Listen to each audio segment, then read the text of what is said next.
Hello there, Shortcuts. This is video 2 for the Shortcuts price list that will go out this Wednesday, September 3rd, 9 p.m. Sydney time. As is usual, if you are not on the price list but would like to be, drop me an email, shortcutsrecordsaus@gmail.com.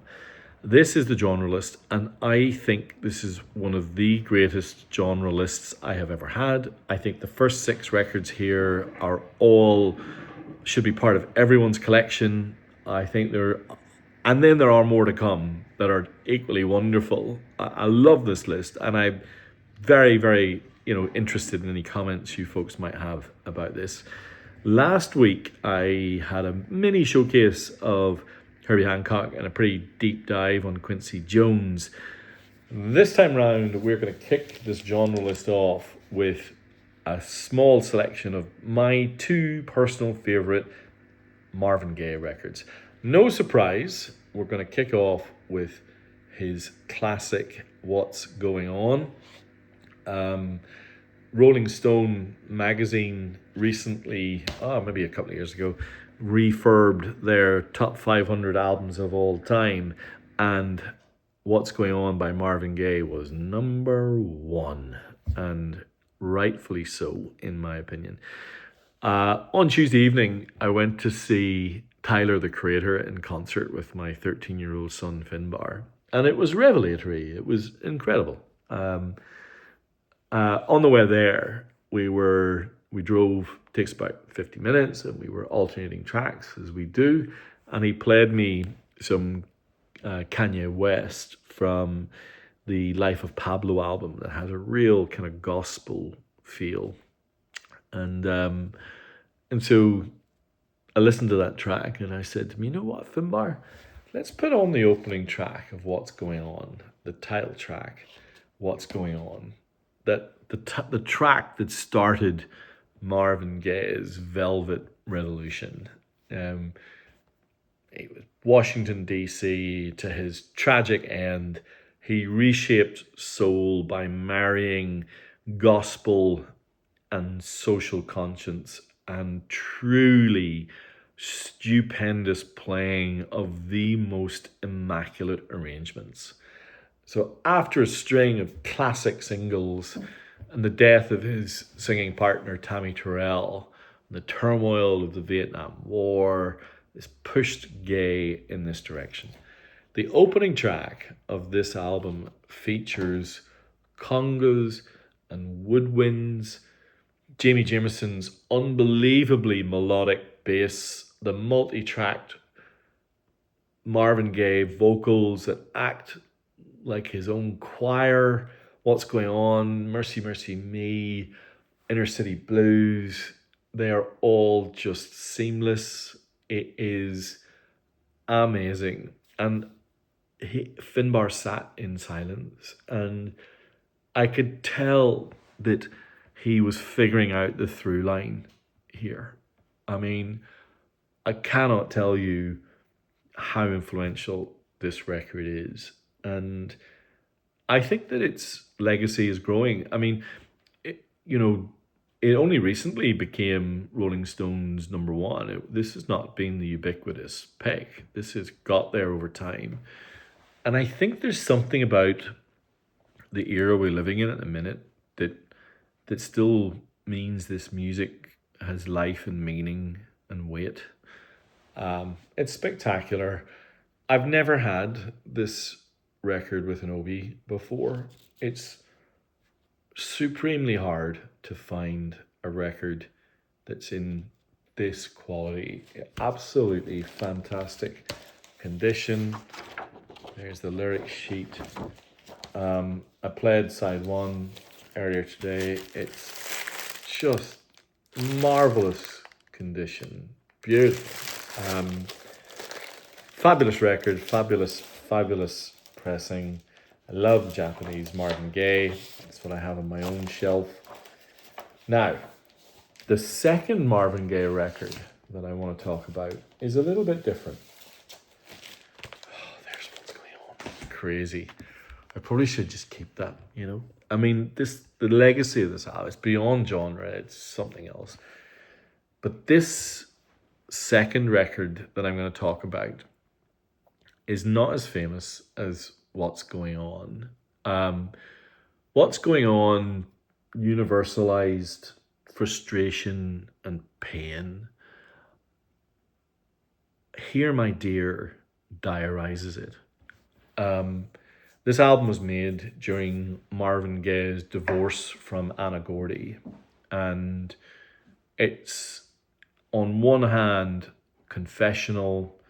It's got these long grooves, spoken asides, melodies that almost rise out of what feels like a conversation that Marvin Gaye is having with you. This album came a good few years after What's Going On. This came in 78, so a full 7 years later. And critics were absolutely baffled.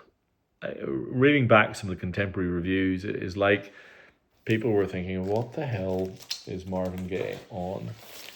Everything about it. Look at this sleeve. Incredible hard cardboard sleeve. There he is in statue.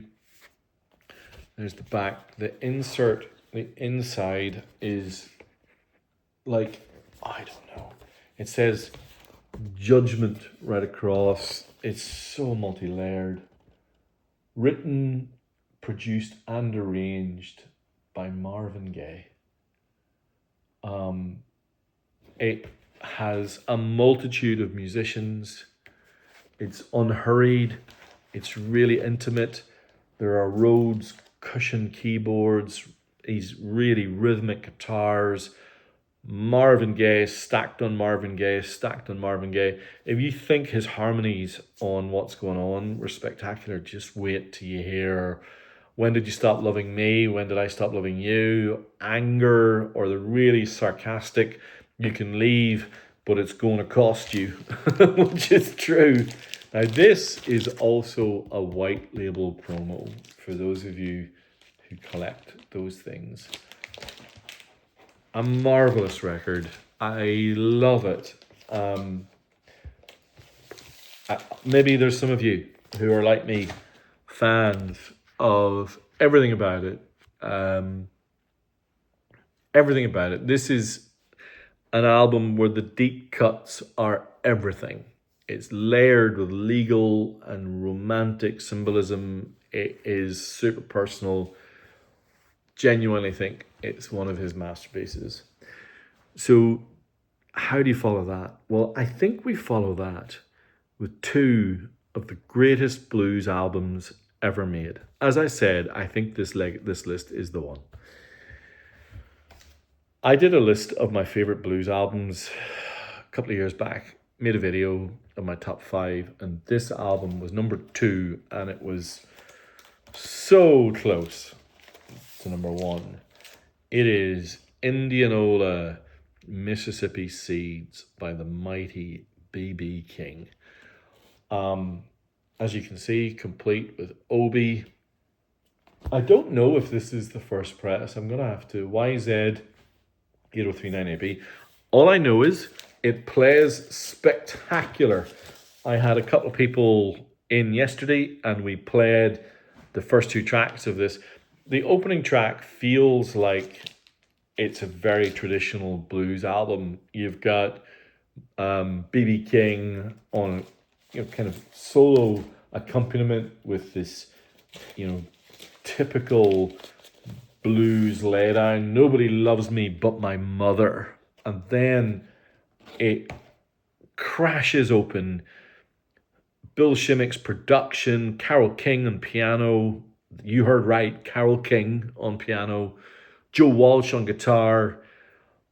And it just becomes this kaleidoscopic production, strings and the most beautifully pure solos, and B.B. King's vocals. It is standout. It is a great album. I cannot recommend it highly enough. It's really accessible. The arrangements are spectacular. The guitar is brilliant. And it has my favourite B.B. King song, which is on side 2. It's called Chains and Things. Many of you have heard me play it. in my place, because the live orchestra react to a B.B. King clanging error. He makes a mistake, the note clangs, and they create an arpeggiated crescendo around that note, bringing everything back, and they keep that take in the final record. Just spectacular. Spectacular. And here's the thing. B.B. King, I remember watching him doing an interview later in life where he talked about Indian on Mississippi Seeds, and I think he'd agree with me that I think it's his best album. And the second blues album I'm going to talk about is this. Down and Out Blues by Sonny Boy Williamson. This is the PLP 817 repress. This is the exact copy that I have on my shelf.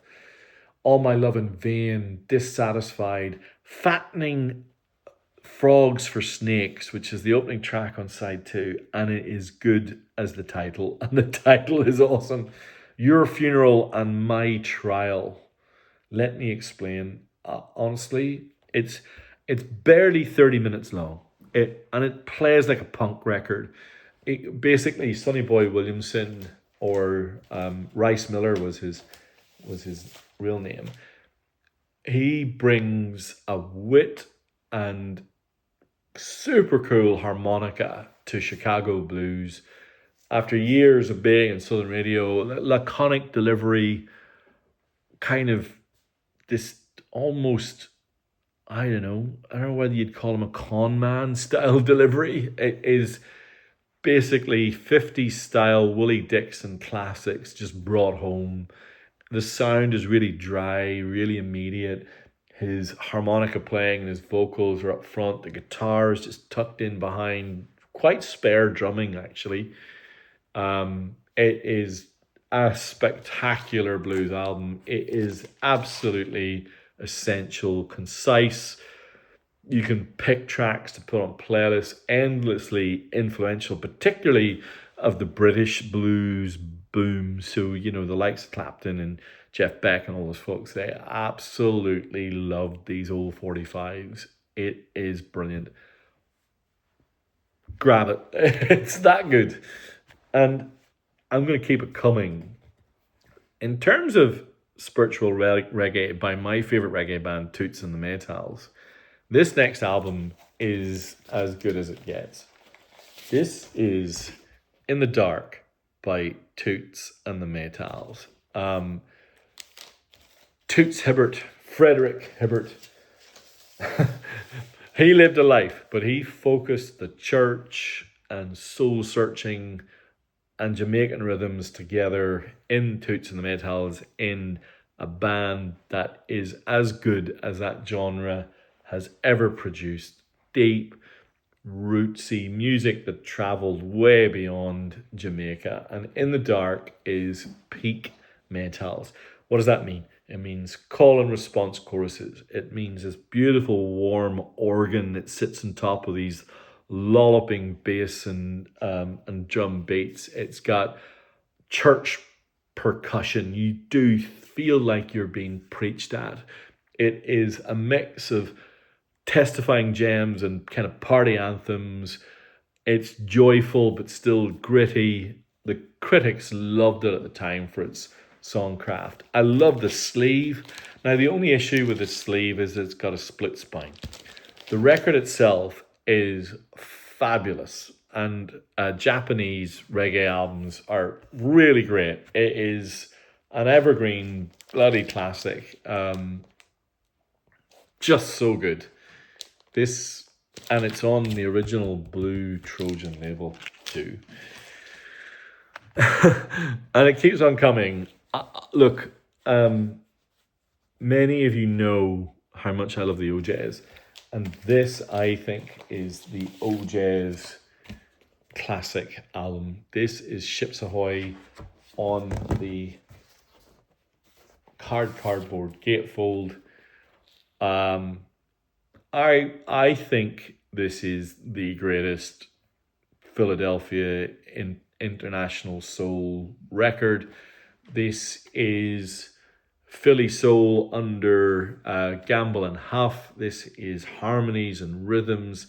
This is taking the legacy of Marvin Gaye and just going into really special places. This is the insert, also in wonderful condition. The title track is Where This Thing Lives and Dies. So put your hands together leading into Ships Ahoy. If that doesn't grab you, then I don't even know what to say. For the Love of Money, with that phasered bass line, everything about it is just wonderful. Give it a listen and let me know what you think. There it is. Look at that beautiful label as well. Philadelphia soul at its best. Man. All right, let's crack on through a few more of these more quickly. This is A Night at the Vanguard by the Kenny Burrell Trio. Detroit-born jazz guitarist Kenny Burrell brings kind of bebop harmony and this really beautiful lyric blues touch guitar. Now, later in his career, he brought congos and almost kind of dancey grooves into his mix. But this is Burrell in the late 50s, so it's more intimate and it's more about touch and space than about, congos and grooves. You can hear the drummer's wire brushes. It's no fuss. It is absolutely a record to have a whiskey to really late at night. I've started to ask the folks in Shinjuku to widen out a little bit more in terms of what they bring me for kind of 60s, 70s, 80s jazz. And over the last few weeks, they've been sending me some Alphonse Mouzon records, and this is the latest of those. This is Morning Sun by Alphonse Mouzon. Have a listen to this as a lineup. Alphonse Mouzon with guest artists Herbie Hancock, Lee Ritenour, Freddie Hubbard. I was like, what the hell? It is, the title track kind of radiates optimism. It's a really happy record. And you can kind of see on the back, it's him. He looks, with his kid, he looks super happy.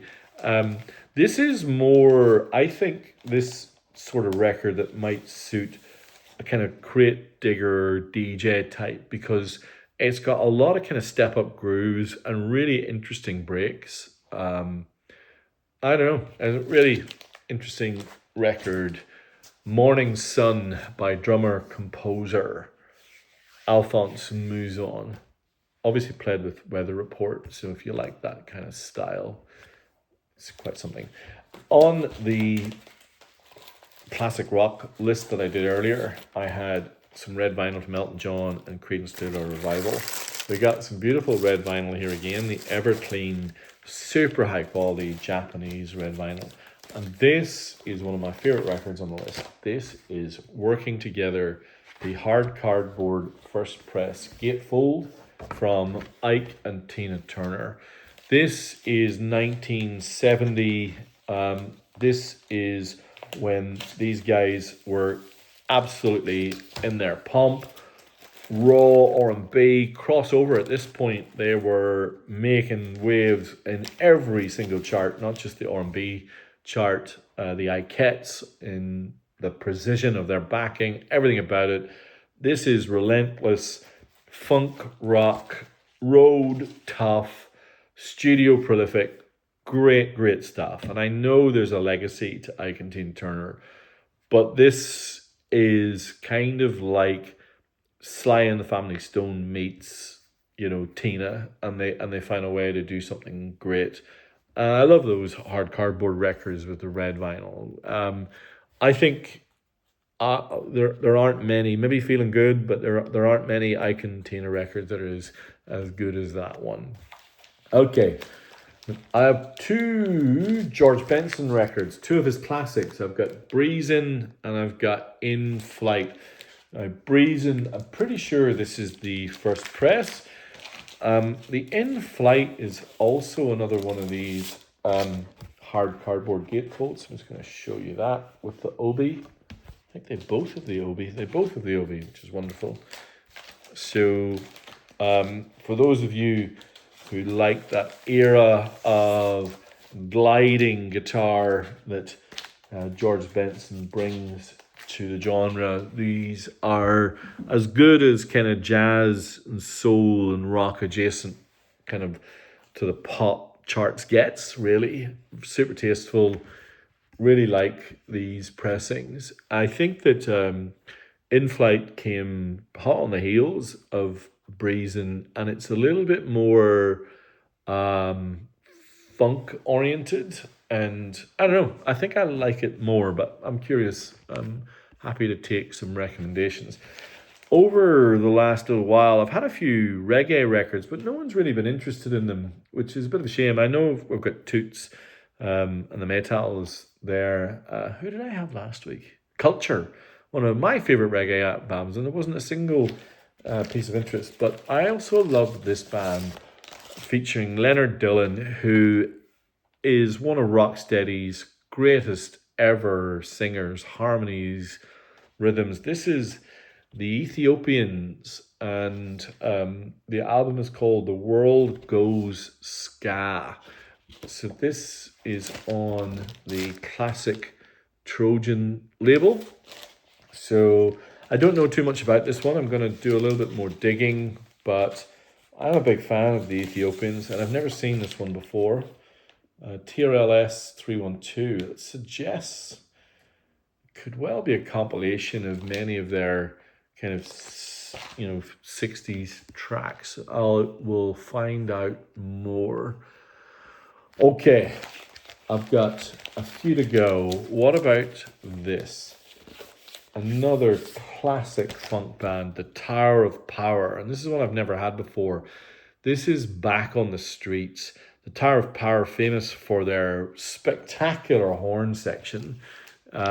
So this is, let me see if there's a year on this bad boy, 1979. So this is later 70s Tower of Power. Never had it before on the CBS Sony label. Tower of Power are always good though. This I've never ever heard of, and I have no idea why they put this in, but here it is. Some of you might be excited by this. This is an Italian record, Italian label. The artist is Mina, who, from what I can tell, was really famous in the early 70s, early mid 70s in Italy, and she released a whole bunch of records in Italy. Maintained kind of really interesting control. Look at that sleeve. It is a gatefold that folds out like this. Look at that. Isn't that amazing? It's got some mono recordings as well as some stereo.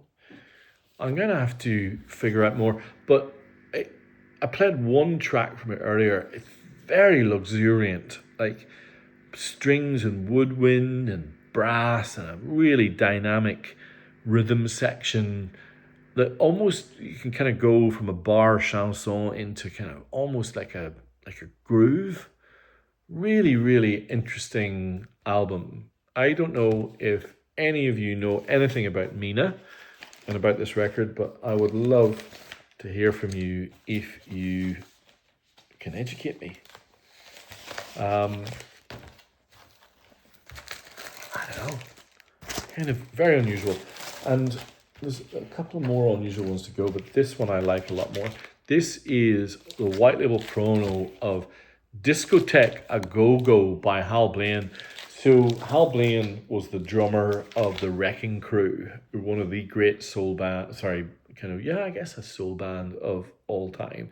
And he would release these party albums that he would curate, and this is one of them. Apparently his most famous. Now it's on the Victor label, as I said, white label promo. Again, hard cardboard gatefold, but look at that. I think this again is perfectly Tool for those of you who like deep beats, sonic showcases. There's lots of drop beats. It's really cool, interesting record. You hear snippets of all sorts of famous songs and artists in there. Hal Blaine's Discotheque Go Go. And then finally, I have this. This is the Japanese first press of Mouzon by Mike Oldfield.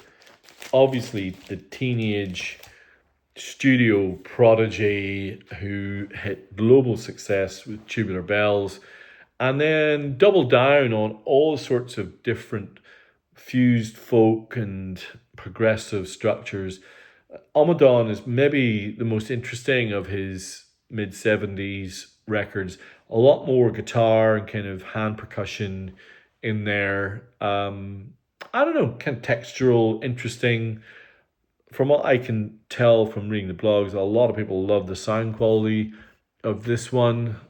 I think that, kind of another interesting record on this list. There we have it. We finished our genre list for this week. Please let me know your comments. How do you feel about this list? As I said at the start, I think it's one of the best I've ever had, but I am open to debate. If you would like to be on the price list, drop me an email, shortcutsrecordsaus@gmail.com. The price list will go out 9 p.m. sharp. I think a few of these are going to go pretty quick. All right. Thanks, everyone. Bye.